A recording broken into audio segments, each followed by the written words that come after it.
Jai Shri Radhe. Shri Vallabhadi Shri Ki Jai, Shri Gosai Ji Ki Jai. Jai Jai Shri Radhe. Chorasi Vaishnavan Ki Jai, Sab Vaishnavan Ko Jai Shri Krishna, Radhe Radhe. Varta 2 of the 252, the story of Krishna Bhatt. This is day 13 of the 252 recordings. We are in Varta 2, part 15. Whenever Krishna Bhatt and Chacha Harivamsji got together, they would pass their time in discussing the Lord's pastimes. They would continue for 2 or 3 days at a time. They did not even notice the time passing. They lost awareness of their bodies. At these times, Krishna Bhatt's wife would do all the seva for their Sri Thakurji. If any Vaishnav came there, they would interrupt them and bring them back to their senses, and they would have to get up. In this way, part 15 continued. In this way, Sri Gosaiji was always pleased with his 2 devotees. Krishna Bhatt was the recipient of great grace and an accomplished Vaishnava. Part 16. Once in Ujjain, Krishna Bhatt's body became quite weak. Some Vaishnavas came to see him. He asked them to take him to Gokul so that he could have the sight of Sri Gosaiji's children and Srinathji. Only then will I be happy. Krishna Bhatt's son, Gokul Bhatt, has a palanquin made, and they sat Krishna Bhatt in it to take him to Gokul. They reached the 4th camp away from Ujjain. There was a village called Laharaj. It was there that Krishna Bhatt dropped his mortal coils. He entered the eternal Leela.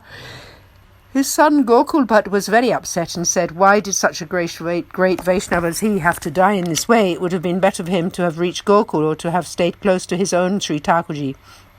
In this way he was very regretful and became very unhappy. He performed his father's last rites and then returned home to Ujjain. There he performed all the necessary ceremonies. Bhav Prakash. On the day that Krishna Bhatt left his body, Sri Gokulnathji was dressing and adorning Sri Govardhanathji. At that very time, Krishna Bhatt left his body, and it was at this very time that Krishna Bhatt had the holy sight of the Lord's adornment. Krishna Bhatt bowed down before Srinathji. Sri Gokulnathji asked of Krishna Bhatt, "O Krishna Bhatt, when did you come?" Bowing before him, Krishna Bhatt replied that he had just arrived. Sri Gokulnathji dressed Srinathji and then showed him the mirror. He then made the mid-morning offerings and left the inner temple to come out on the other side of the kitchen. There Sri Gokulnathji asked of Ramdas Ji, the priest, where Krishna Bhatt was, and Krishna replied that he had seen Krishna Bhatt enter the temple but had not seen him coming out. Sri Gokulnathji finished his seva to Srinathji in the temple, partook of Mahaprasad, and then sat down to write a letter to Gokul Bhatt in Ujjain and sent it off with one of his Vaishnava servants. In it he wrote that on such a day, at such a time, Krishna Bhatt entered Srinathji's temple, but that he had he had not been seen leaving the temple, and asked if there were any news. The Vrajavasis arrived in Ujjain and with the letter and put it in Gokul Bhatt's hands. Gokul Bhatt put the letter on his head and out of respect and bowed to it before reading it.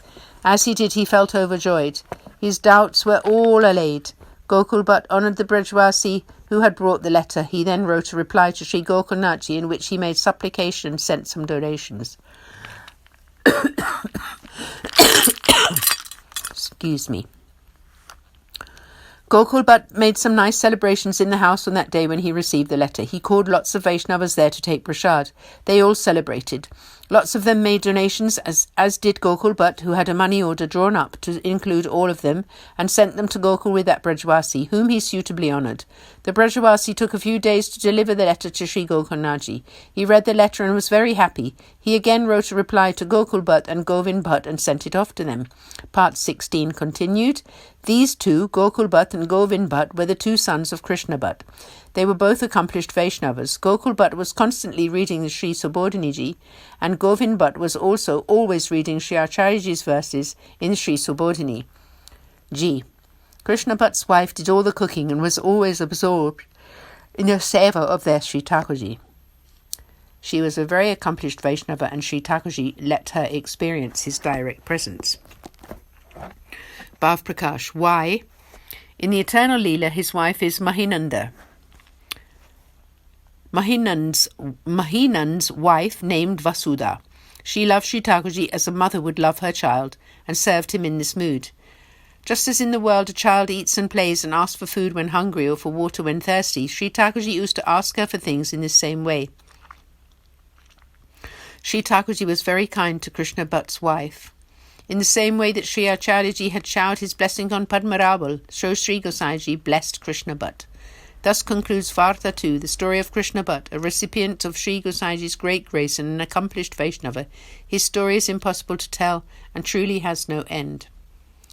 We now begin Varta 3, the story of Chacha Harivams. Chacha Harivams was a Kshatriya from the east who lived in a village 4 miles from Patna, Bhav Prakash. This Chacha Harivamsji was a devotee of the Rajasi type or divine passionate nature. His Leela name is Chandrakala, who appeared from Sri Lalitaji and is therefore an expression of her inner heart. Sri Chandravaliji has much love for this Chandrakala. Why? Because she is very close and revered Sakhi and is particularly good at conveying messages. She is effulgent like a segment of the moon. Seeing her devotees and even Sri Thakurji find her very attractive. Chandrakala's function is to bring together the Lord and his devotees and make the love between them grow. In this way she spreads the path of love. Here on earth the path of grace was expanded by Chacha Harivamsh. How is this known? It was on the request of Chacha Harivamsji that Sri Gosaiji composed the treatise Shringara Rasamandan and other works that throw light on the path of grace. Also, on witnessing Chacha Harivamshi's behaviour and actions, many divine souls took shelter in the path. His influence was such that wherever he went, countless souls found surrender. Sri Gosaiji also authorized Chacha Harivamsji to initiate souls with the first name initiation, so he made many Vaishnavas and the path of grace was thus widely extended. He was born in a village about 4 miles from Patna in the east, into a family of Kshatriyas. His father had 4 sons, of whom Chacha was the youngest. He was only 5 when his parents died. He did not study to a high grade and he was not married. From his very birth he was a celibate and knew nothing of family life. He would go round anywhere where the Lord's divine pastimes were being eulogized. He grew up in this way and he would travel alone to pilgrimage places. He arrived in Varanasi and spent many days there in the company of holy men and renunciates. However, his consciousness found no lasting peace. He was restless and dissatisfied. Day and night he was simply engaged in the thought of how to attain the Lord. Some days later Sri Gosaiji came to Varanasi. One day he was bathing on the Manikarnika Ghat. At the same time there was a group of renunciates having a discussion on the meaning of the scriptures, and the discussion got a bit heated. This was when Chacha Harivamsji caught sight of Sri Gosaiji. The renunciates' discussion was not reaching a conclusion. On seeing Sri Gosaiji, Chacha Harivamsji approached him. Witnessing his enlightened glow, Chacha Ji supplicated him, "O Maharaj, please accept me into the path of devotion. I have been wandering around for a long time. I have associated with many holy men, but up till now never felt spiritual satisfaction. Just by seeing you, my spirit feels joy, and I am experiencing extraordinary bliss by hearing your words. Please bless and accept me." Sri Gosaiji replied, "O Chacha Harivamsji, I have come here for your sake alone. Do not worry about anything. Bathe in the Ganga river and I will initiate you in the water itself." Chacha Ji bathed in the Ganga river and Sri Gosaiji initiated him into the path whilst he was in the water. Chacha Ji immediately recognized Sri Gosaiji's true form and Sri Gosaiji kept Chacha Ji by his side. Chacha Ji learnt all the ways and practices of the path of grace from Sri Gosaiji. The duties and principles of the path of grace became firmly established in his heart. So great was Sri Gosaiji's grace upon Chacha Harivamsji. From then on, Sri Gosaiji would take Chacha Ji to remote places and discuss the pastimes of the Lord with him. With Sri Gosaiji's blessing, Chacha Harivams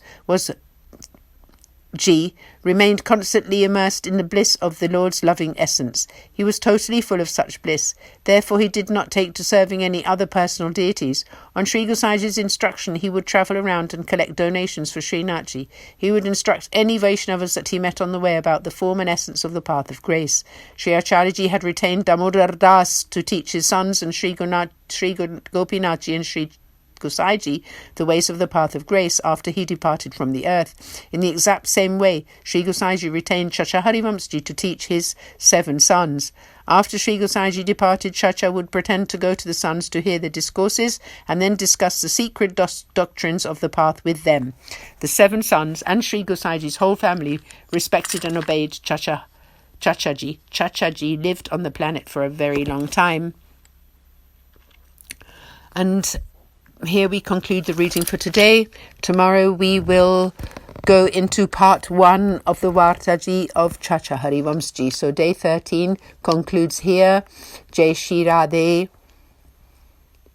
आज के आनंद की जय हो. जय जय श्री राधे. सब वैष्णवों को जय श्री कृष्ण. आनंद से जय श्री कृष्ण.